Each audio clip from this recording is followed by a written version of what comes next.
হুমায়ুন আহমেদ স্যারের বই আমরা বাঙালিরা মানে ঘরে লালন করি।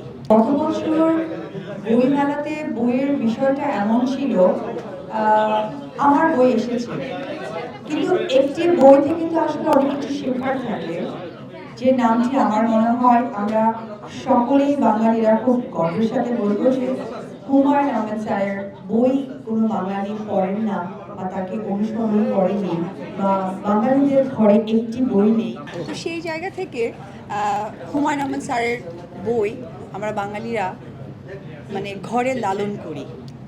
তো গত বছর ফেব্রুয়ারি মাসটা আসলে বইমেলাটা কিছুটা সময়ের জন্য আমার মনে হয় আপনারা কাভারেজ করেছেন যে বই লিখছে, কে লিখছে, কেন লিখছে। আসলে বইয়ের মধ্যেই তো আমাদের জ্ঞানের বিষয়টা থাকে, জানার বিষয় থাকে।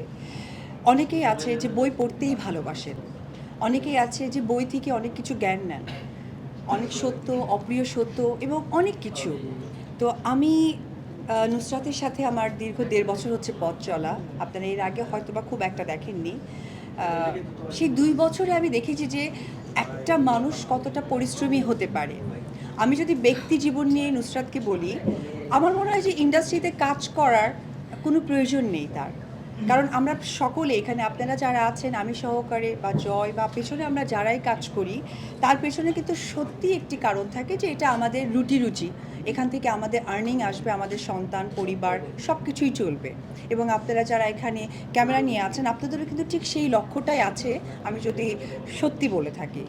তবে এই মেয়েটার না আসলে সত্যি কথা বলতে গেলে তার শ্বশুর বাড়ি বা বাবার বাড়ির এই জায়গা থেকে প্রয়োজনটা নেই। তবে মানুষের যদি প্রতিভা থাকে সেটা যে কোনো জায়গা থেকেই নিজেকে প্রেজেন্ট করে।